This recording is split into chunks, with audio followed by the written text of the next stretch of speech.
Guys দিদি তো খতরনাক, কিন্তু দিদির থেকে পিতা আরো বেশি খতরনাক, সেটা তো তোমরা এতক্ষণে বুঝতেই পারছো। কিন্তু পুজোর আগে আমি তো কুল ছিঁড়ে খেয়ে ফেলেছি। 2026 আমার মাধ্যমিকও আছে, জানি না কি হবে গাইস। তবে পরে একটা মাত্র কুল খাওয়ার জন্য যদি আমি ফেল করে যাই তাহলে বাড়ি থেকে বার করে দেবে গাইস। তোমরা তো শুধু জানো প্রেমে কাঁটা লাগে, আর এখানে আমি আর পিতা তো আনারস গাছ থেকে কাঁটা খেয়ে গেলাম। আশা করছি ভালোই আছো। আজকের ব্লগটা প্রচুর ইন্টারেস্টিং হতে চলেছে, তার জন্য ব্লগটা মিস করে জানো তো গাইস। পিতা আমাদের অনেকক্ষণ ধরে খুঁজছিল। কাকে?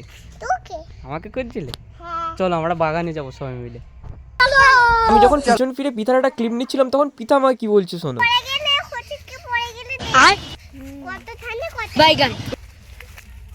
গাইস দিদি তো খতরনাক, কিন্তু দিদির থেকে পিতা আরো বেশি খতরনাক, সেটা তো তোমরা এতক্ষণে বুঝতেই পারছো।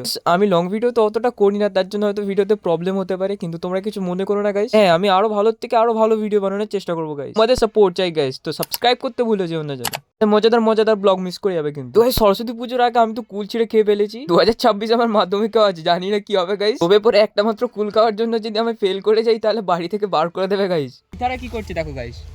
পিতা এগুলো কি নিয়েছো? এগুলো কি হবে? এটা কি দেখি হাতে কি বলে এগুলোকে? জানি না। আর গাইস এইখানে যেতে যেতে আমি একটা কাণ্ড করে ফেলেছি গাইস, দেখবে তোমরা কি। এখানে ছিল হলুদ গাছ আর আমি এটা পা দিয়ে ভেঙে ফেলেছি গাইস। কেন জানি না, আমি কোনো জিনিস ভালো করতে গেলে খারাপটা বেশি করে ফেলি। এই টাইমটাতে ঠিক সেটাই হলো পুরো। যাই হোক চুপি চুপি ফেলে দিয়ে পালিয়ে যাই যাতে না কেউ কিছু বুঝতে পারে। তাহলে তো অনেক কটা ফলের গাছ রয়েছে, তোমাদের এক এক করে সবটাই দেখাবো। তো আমরা আবার একটা কুল গাছ দেখতে পেয়েছি, সেখানে যে কুল গাছটা ছিল সেটা অনেক বড় বড় কুল ছিল, আর এটা অনেক ছোট ছোট। তুমি দেখাও এগুলো কি কুল। কি এগুলো? এগুলো কুল। কুল খুব সুন্দর লাগছে বলো তো গাইস। দেখো অনুসুয়া এখন কুল নিচ্ছে একটা, এই যে ছিঁড়ে ফেলেছে। দেখি হাত পা তো, হাত দেখো কত সুন্দর লাগছে কুলটা। আর হঠাৎই আমাকে দিদি ডেকে দেখালো যে এইখানে একটা গাছে মৌসুমী লেবু হয়ে রয়েছে। গাছ মৌসুমী লেবু কত সুন্দর লাগছে গাইস দেখো। হ্যাঁ বল। এই যে গাইস দেখো,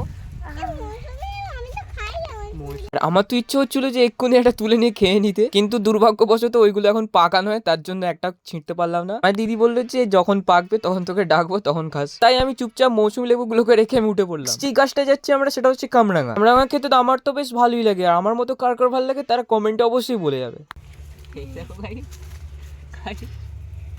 এখানে যে গাছগুলো রয়েছে সবকটা গাছই অনেক ছোট ছোট, কিন্তু ফলগুলো অনেক তাড়াতাড়ি হয়ে গিয়েছে এই গাছগুলোতে। আর বলেছিলাম না কাঁকড়ামা খেতে আমার বেশ ভালোই লাগে, জন্য কাঁকড়ামাটাকে আর চালা যায় না গাছ, আমি তুলেই নিয়েছিলাম একটা। এখন তো অনেকটা তো কম হয়ে রয়েছে, কিন্তু অন্য টাইমে আরো বেশি হয়ে থাকে কামরাঙা এই গাছগুলো। তারপরে আমাদের নেক্সট গাছ ছিল আম গাছ, যদিও এখন আম এতে হয়নি, তবে হ্যাঁ বকুল অবশ্যই ধরেছে এতে। তো গাইস নেক্সট আমরা তো নিয়েছিলাম, কিন্তু এই যে তোমরা এটা দেখতে পাচ্ছ এটা হচ্ছে একটা বেদানা গাছ। তো গাইস বেদানা গাছে বেদানা তো অনেক কম হয়েছিল, কিন্তু এখানের মধ্যে আমার সব থেকে ভালো লেগেছিল এই বেদানা গাছের ফুলগুলোকে। বেদানা গাছের সব থেকে এখানে কুঁড়িগুলো দেখা, এটা এদিকে এই যে দেখো, দেখতেই পাচ্ছ গাইস কত সুন্দর লাগছে কুঁড়িগুলো। হ্যাঁ তারপরে আমি ঠিক একটা দেখতে পেলাম একটা ছোট আর পাকা বেদানা, আর গাছ থেকে সবেমাত্র পাড়া একটা বেদানা কেমন খেতে লাগে তার জন্য আমি একটুখানি ছিঁড়েও নিয়েছিলাম। আর বেদানাটা পাড়ার পর কেমন দেখাচ্ছে তোমরা কমেন্টে অবশ্যই বলো। চলো এটার একটুখানি হালকা করে খেয়ে রিভিউ দেওয়া যাক।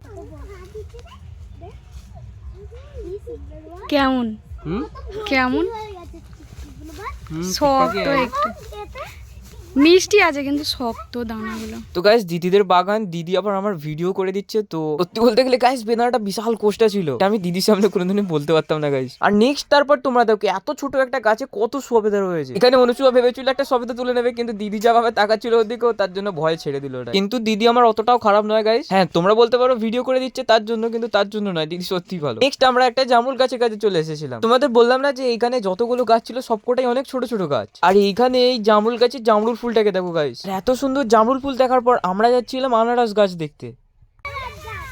এটা কি গাছ দেখো গাইস, আনারস গাছ হচ্ছে অবস্থাটা একটা এই গাছটা সবথেকে বড় গাছ। তোমরা দেখতে পেলে আমার একটুখানি কাঁটা লাগতেই পিতা কেমন করে উঠলো। এই আনারসগুলো এত সুন্দর মিষ্টি খেতে না। হ্যাঁ হাত দিয়ে পিতা কাঁটা। তোমরা তো শুধু জানো প্রেমে কাঁটা লাগে, আর এখানে আমি আর পিতা তো আনারস গাছ থেকে কাঁটা খেয়ে গেলাম। নেক্সট আমাদের ছিল আখ গাছ।